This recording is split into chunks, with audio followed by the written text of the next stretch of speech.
Dear friends and comrades, these are interviews of Without Censorship, Wbrew Cenzurze, independent internet channel, and I'm really honored to introduce our today's guest, independent voice about the independence of Scotland, Jim Sillars. Welcome, Jim. Thank you very much. Jim, do you remember where have you been exactly 10 years ago on 18th of September 2014? Well, at this time, I actually thought we had won because my campaign was in the working class areas, and it was a very large turnout, extraordinary turnout of people, and the overwhelming number going into poll were working class and in favour of independence. And it wasn't till the early results came through that we realised that we had lost. Which was a tragedy for my side. Yeah, well, I remember I was almost all that day on George Square in Glasgow. And I remember that when I was talking with SNP activists, yes, activists for the previous couple weeks, I've noticed that a lot of leaders of the Yes campaign have been convinced that the working class votes, that's the weak point of the pro-Yes campaign, and they absolutely sure that they lose with working class voters and they win with the middle class. And well, result was exactly opposite. Working class voted for independence. During the campaign, the weaknesses of that campaign were actually apparent to all. And you have to go back to the publication of the White Paper by the Scottish government led by Alex Salmond. The problem with it was that it was written by Alec and a very small group of people around him. So we suddenly, once it was published, found ourselves, and I'm talking about many others than me, with a white paper with whom we disagreed. Because the white paper essentially was saying to the Scottish people, independence is change, but no change. You know, for example, you'll be able to keep the pound sterling. And one of the key area of the white paper was that there was going to be that sterling would be a joint currency between Scotland and the United Kingdom. Now, the problem with that is like going to the dancing, it takes two to tango. And immediately the white paper was published, then George Osborne was able to say, no, we're not going to tango with you, we don't agree with you, and we won't join in your common currency.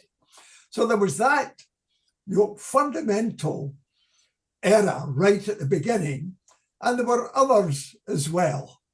So that when meetings were taking place, and you had a fair number of people on the platform going to speak, time after time, people got up and said, this is not about the white paper with which I disagree. This is not about the currency Alex Salmond wants because it doesn't work.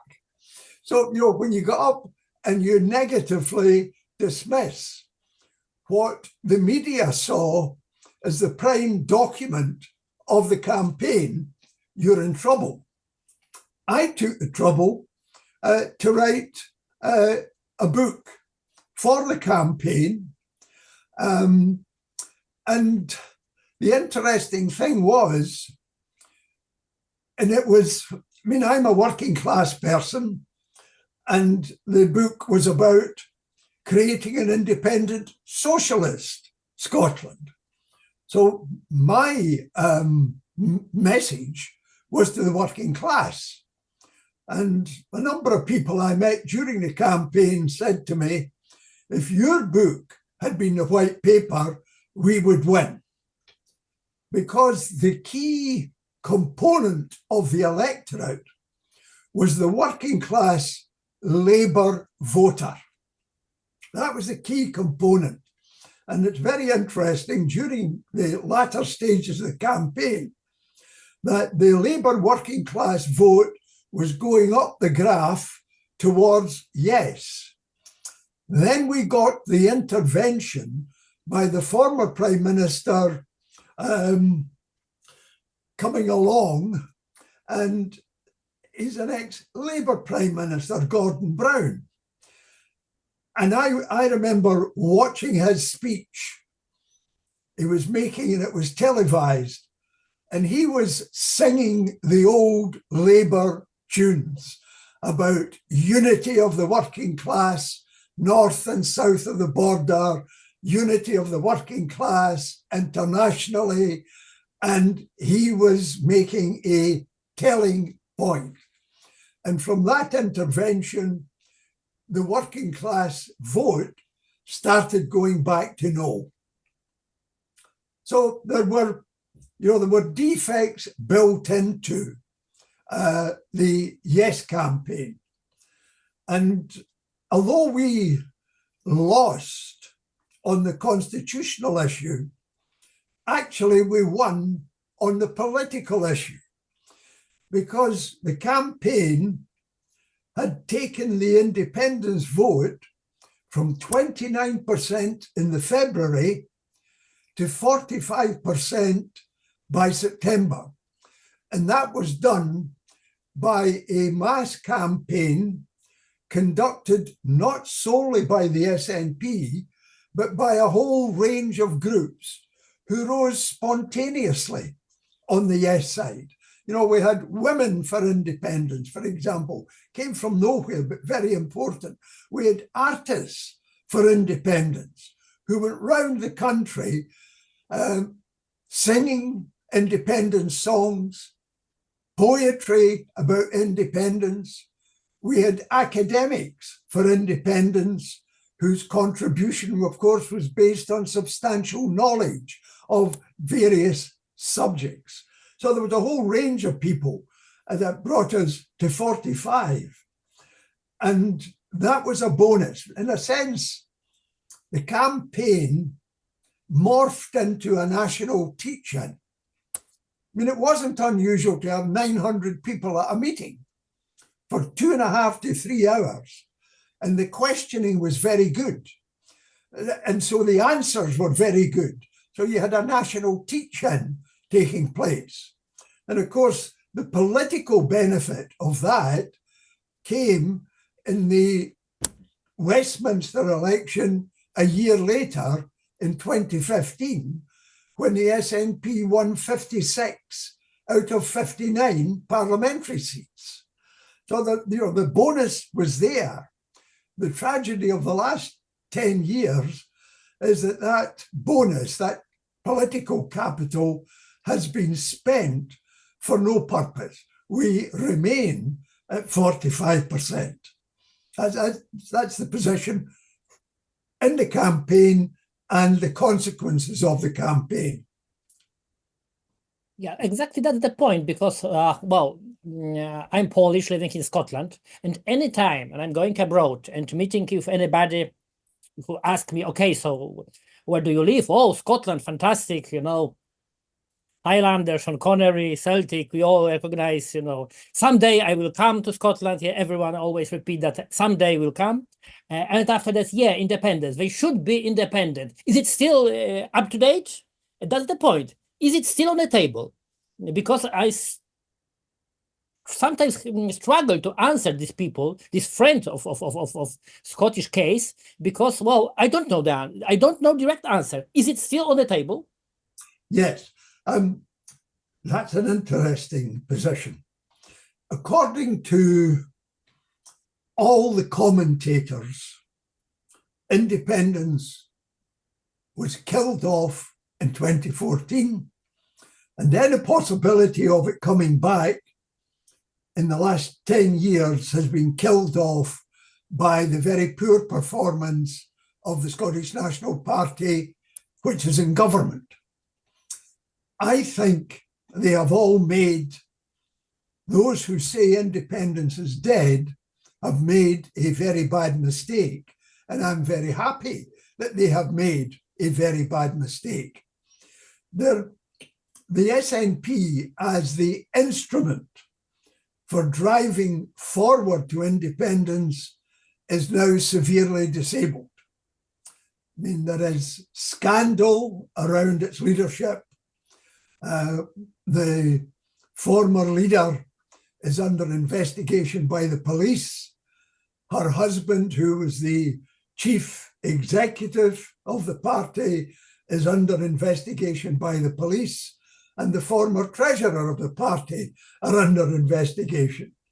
You know, that would be bad enough, but the actual performance of the SNP government in delivering public services, for example, is really very poor. So if you make the mistake of saying SNP equals independence, then you've got the syllogism wrong, because SNP equals independence, SNP dead, independence dead. That's the big mistake. There are now, because the SNP is inactive as the instrument for independence, among the 45%, people are now doing their own thing. There are 21 separate organizations within the independent movement, all studying different things. Some are doing currency, some are doing the constitution, some are examining social work, some are examining taxation. And we haven't been able to put them together under one umbrella, under one roof, as a national organization. Attempts are being made to do that now. So there's a lot of intellectual work and political work being done. My contribution, which I made at a conference on Saturday, is to tell people that I am actually optimistic. And it's not the first time I have been optimistic. If you go back into the history, what has happened to the SNP recently with a massacre of their members of parliament at the last Westminster election actually has happened before. In 1979, they went from 30% in the poll down to 17%. By 1987, they were at 12% in the poll. That's when I wrote my book, The Case for Optimism. Because what I did, I analysed what had gone wrong and what we could put right and why it would go right. And within 12 months, of course, we got the Govan by-election, which changed the political climate in Scotland permanently. And this time I'm writing another book, which simply says there is still a case for optimism. And the reason for that is I've looked at the United Kingdom without any nostalgia. The United Kingdom, the British state, is actually a fiction. It is the English state with Scottish and Welsh appendages, with a bit of Ireland that they don't really want. England's about 60 million population, Scotland's 5 million, Wales is round about 3 million. And right from the start of setting up the so-called United Kingdom, which started in 1707 when England and Scotland joined together, right from that time, English state interests have dictated policy. Now, of course, from 1707 right up to past 1945, we had the British Empire. After 1945, we have been in imperial decline. Those at the head of the British state have openly acknowledged this. The term they use is managed decline, with the British state going from the second largest economy to the third largest, to the fourth largest, to the fifth largest, to the sixth largest, probably down to the seventh largest. But that managed decline took two enormous shocks. The first one was the 2008 financial crisis, which had a profound effect upon the English economy. The second one was the mismanagement of the pandemic in 2021-22, when this mismanagement was basically they closed the economy. They trashed the economy to save the National Health Service. And that managed decline became precipitate decline. And if you look at the state of England now, it can be summed up as broken. Now, this is not me saying that, by the way. This is what is being said by columnists and economists who write for the Daily Telegraph, which is preeminently the conservative paper for the United Kingdom. One of the headlines in the Telegraph was, "The UK is a poor country pretending to be rich." Fundamentally, it is no longer able to pay its way. The UK, and I'm talking about the English proportion of the UK, which determines policy, actually has to live on an international credit card called government bonds. I mean, the budget deficit in 23-24 was 121 billion. The national debt is now 2.7 trillion. Servicing the national debt now costs more than what we spend on defence. The health service isn't working. If you take the pillars of the British English establishment, Parliament, now held in disrepute, the police held in disrepute, the military, when people really begin to understand it, they realise that it's not large enough or powerful enough to defend Cornwall, never mind the rest of the British Isles. The Church of England, which is a pillar of the English state, it's in a serious theological crisis. And the National Health Service is in crisis. The institution of the BBC, for example, is held more in contempt now than it was previously, where it was deferential. The universities are pillars of the state, are now in serious financial and intellectual trouble. They rely upon foreign students coming in rather than local students. And if you look at the graph of food banks, where people, even people in employment, have to go because they can't afford to live, in the year 2000, there were very few food banks. Now there are thousands of food banks. So my analysis is Britain is in its final stages of imperial decline. That decline is irreversible. So from a Scottish state interest point of view, the question next time when we come to campaign is, do you want to go down along with England, or do you want to escape and make your own way in the world?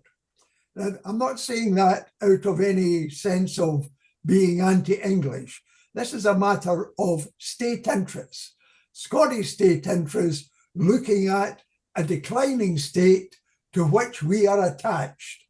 And logic says we become detached from that declining state. So that's why I'm optimistic. Once that message gets through.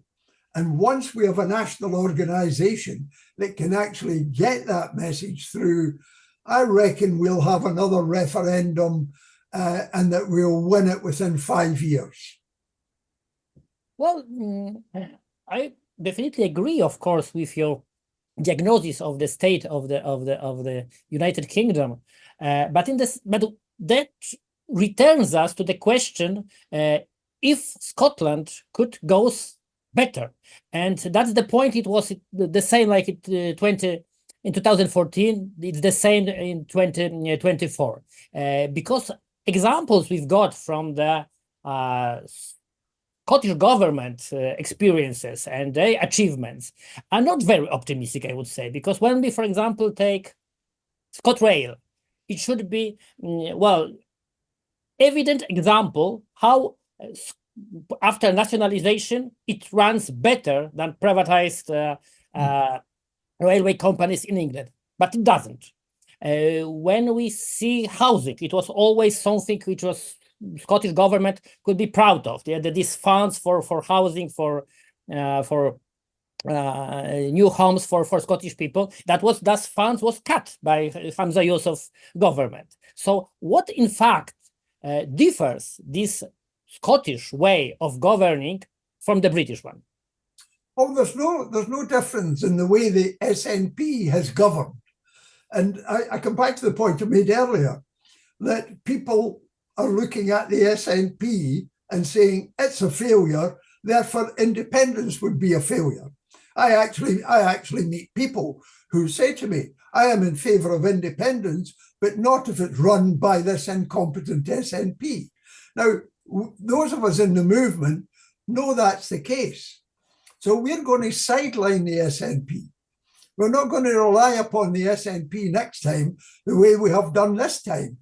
That we have the SNP, and you have to actually look at the electoral system that we operate and the constitution of the SNP, which has enabled a very small clique at the top to capture the party and run the government by a small clique who are mediocre, incompetent mediocrities. And they're certainly a burden on us who are arguing for independence. But once we can sideline them and start to talk to people about the reality of the state, of the declining England, and the potential that we have. In European terms, Scotland is one of the countries with enormous energy resources. North Sea oil and gas, the wind power, and any country which has those energy resources is potentially one that can really make it in the world. And there are people, as I say, working away quietly below the political radar at the present time, producing the policies to use that copious amount of energy that would be a low cost to us. Because if you take the North Sea is not within the control of the Scottish Parliament. It is controlled by Westminster. And the North Sea for Westminster was important from a country of 60 million. They wanted the oil to come as quick as possible so that they can meet a whole range of capital and revenue commitments. But the North Sea for only 5 million people is a different ballgame. And at the moment, you take the Clearfield, just west of Shetland, it is oil for the next 40 years. There are people continuing to drill in the North Sea. So we will inherit oil and gas and wind, enormous resources in wind as well. So we have the basis for the restoration and the regeneration of the Scottish economy. not going to be done by this SNP government. Now, I'm a member of the SNP, let me tell you. So I'm talking from internally. There are a lot of us reckon that this mediocre lot, the quicker they go away out the way, the better it will be for the rest of us who do have imagination, who do have ideas about how we can build the policy framework to transform our country at the present time. Yeah, well, I would say that it's not only about only SNP, but for example, how they have been convinced to keep this fatal coalition agreement with the Green Party, which was,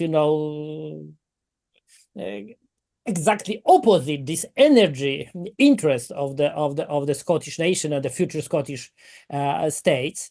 I would say that it's also a problem of international context of Scotland, because what you are saying about this energy resources, if this importance of Scotland in the map of Europe, in the map of the world, is also a question about how important is Scotland for the world. I've read very interesting comment of you on your blog, Yes Think, on Substack. I believe that it's very worth to read for everyone interested in Scottish affairs. And even if your older books like In Place of Failure, I love this book because it was this bit of optimism I needed 10 years ago. You have written and you repeated many times about how important it is to find the path to independent Scotland in international environment, to find international agreement to have to support Scottish case. Do you believe that in any close future is possible to manage such a support, for example, in context of the changes in the USA, in Europe, in the context of European safety as well? Yes. One of the problems people like me have in promoting the idea of independence is that the concept of Scottish state, a Scottish state, is not lodged in the mind of the people. I mean, for 315 years, we have never needed to bother about thinking in terms of statehood. The speech I made in Glasgow on Saturday, I pointed out to the audience, look, when we come to make policy, both domestic and foreign, we must realize that the foreign can have an effect upon the domestic. We're only 5 million people, and we're in spheres of influence. You know, what matters in the world internationally and international relations hasn't changed in 5,000 years. That's your position in geography, where you are in the spheres of influence, and what are your state interests. You know, there's the famous English Prime Minister who said, you know, we have no friends, we have interests. And that happens to be true in my opinion. And if you look at Scotland, now this is where the teach-in factor has to come in second time round, to get people to think in state terms, and also to get them to understand not only the potentiality of going independent, but also the inhibitions that are there outside the boundaries of Scotland. I mean, we're in America's sphere of influence.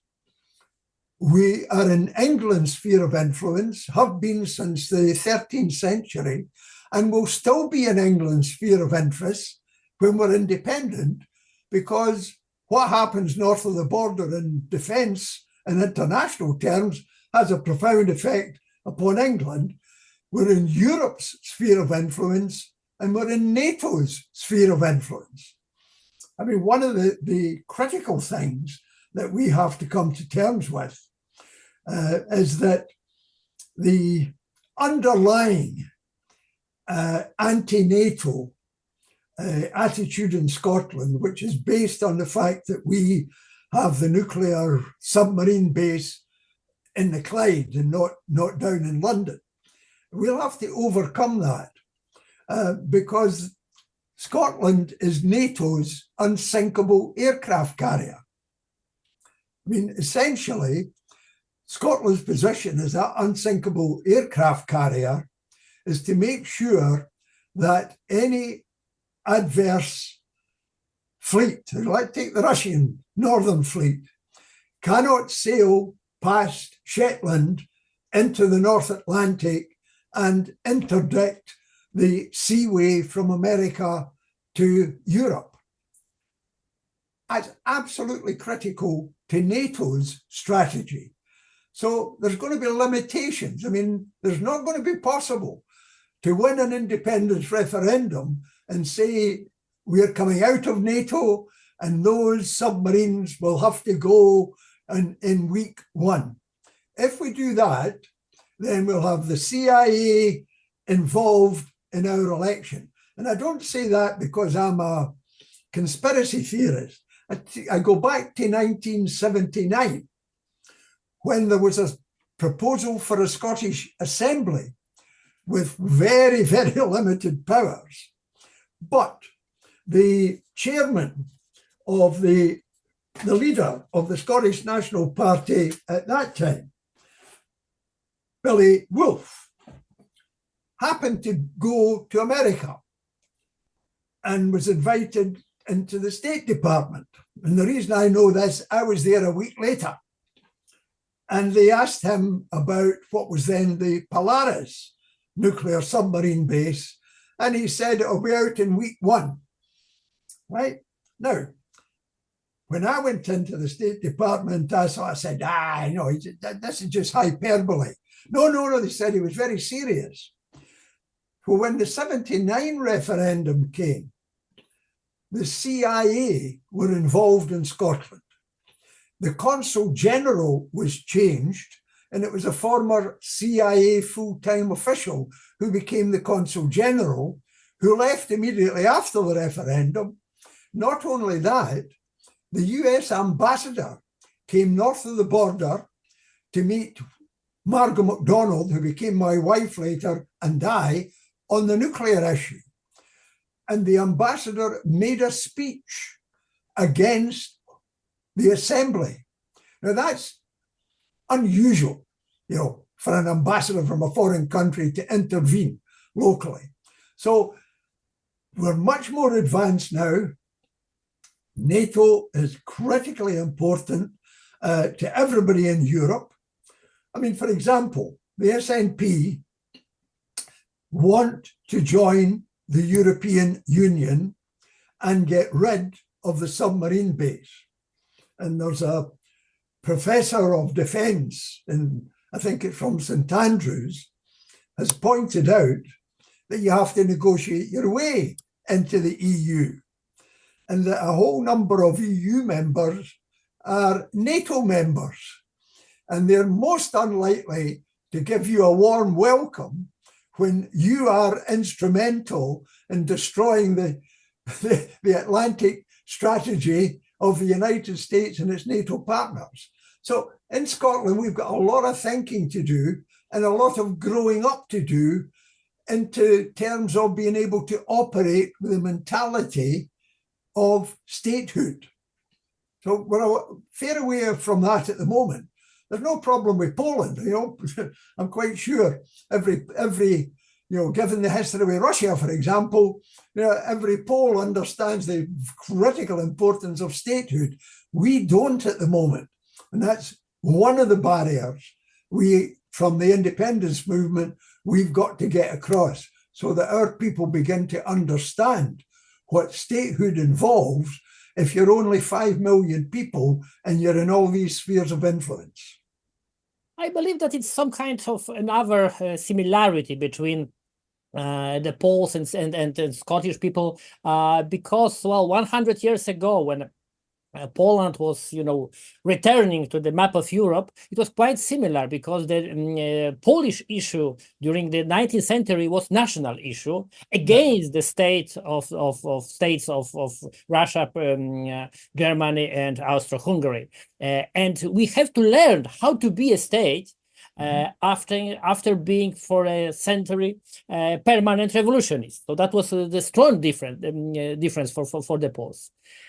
I have one more question, because now, well, of course, supporting the case of Scottish independence, sometimes I have impression that my Scottish friends are more focused on the method than the purpose. That the main discussion is about how to get to another referendum, not how to get to independence.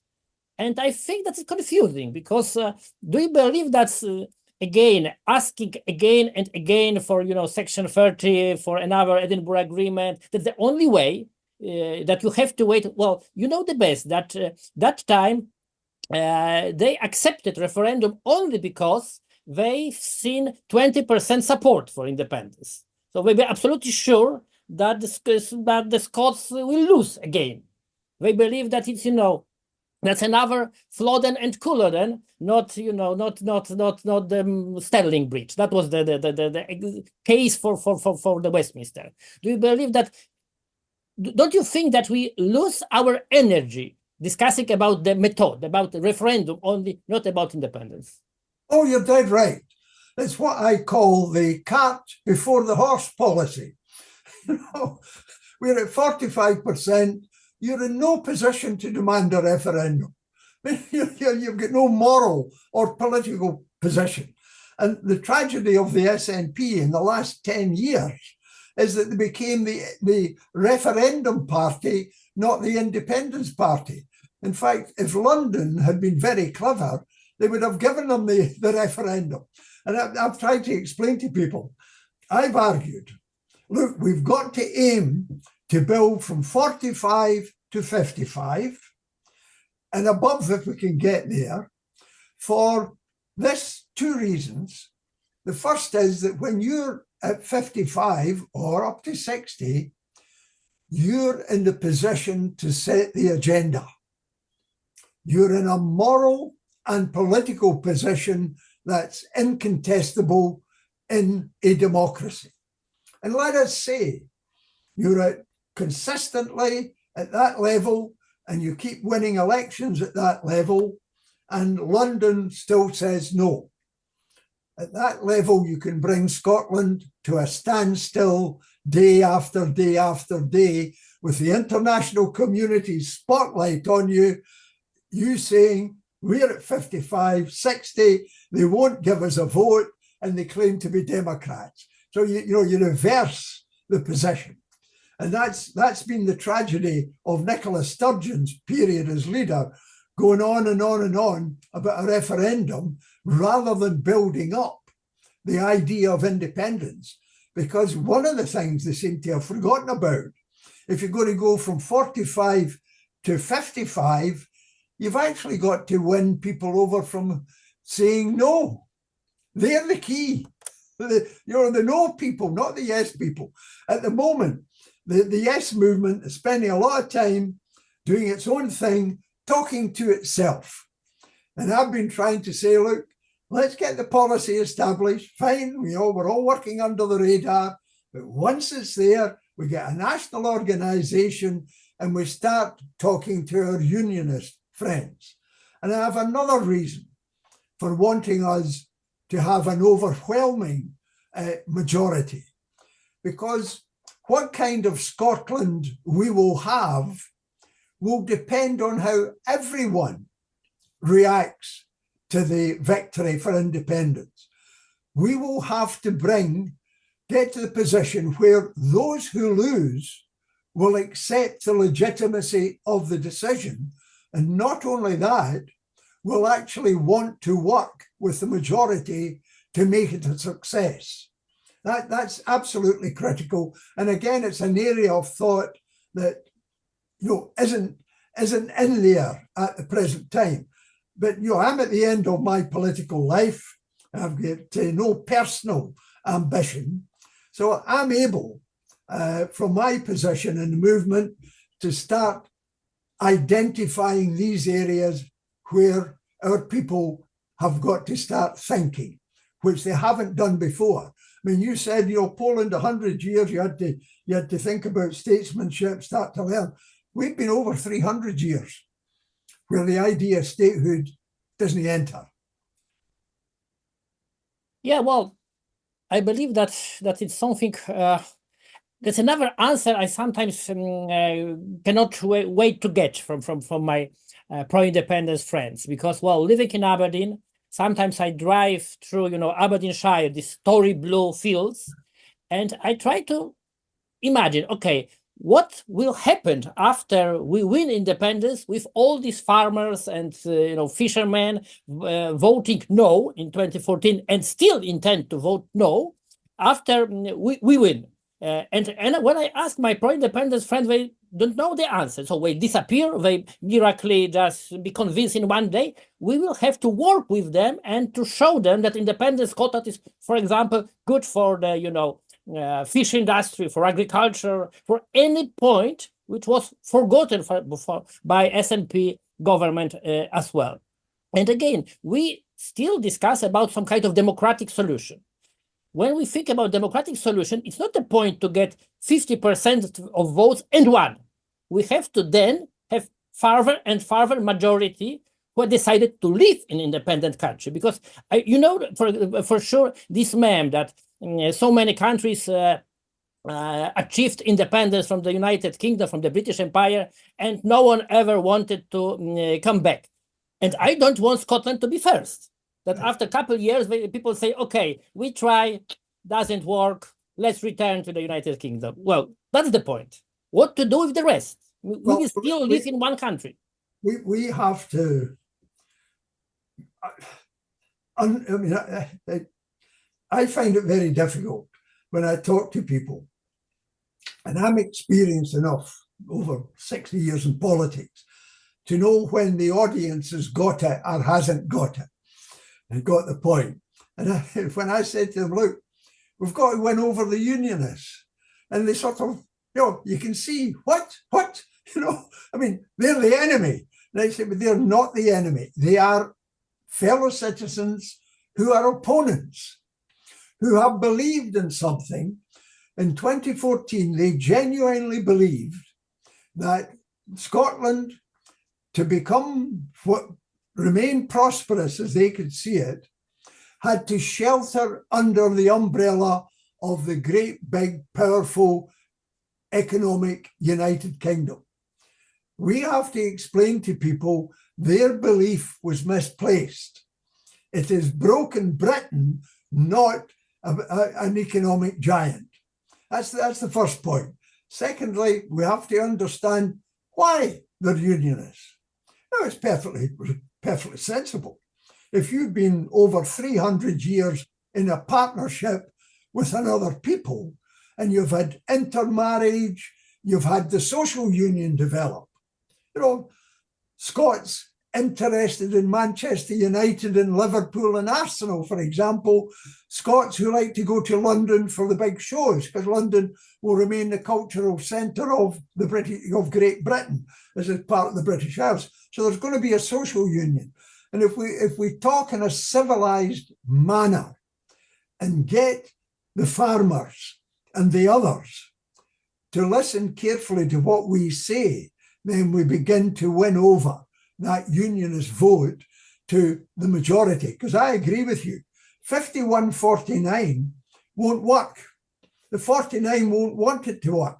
But if you're 55 or 60-40 and you have done it on the basis of respect for the other people, not seeing them as enemies, not even as opponents, but fellow citizens who disagree with you, and you understand the reasons why they disagree with you, and you overcome the reasons why they disagree with you, then Scotland, the whole of Scotland, can work together as one.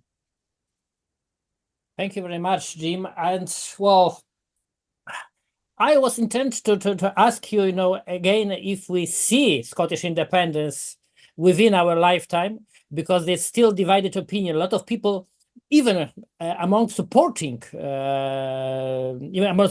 of the independence case, well, sometimes I think lose the hope that it's something achievable in next couple of years. But you said that you are optimistic, that it's still around the corner, that we can still touch it if we. And I believe that is very important, because sometimes it's some kind of idling within the movement, that we stuck to in some cases. And I hope that your optimistic message, but although very challenging message, will work among not only pro-independence Scots, but among all the Scottish nation.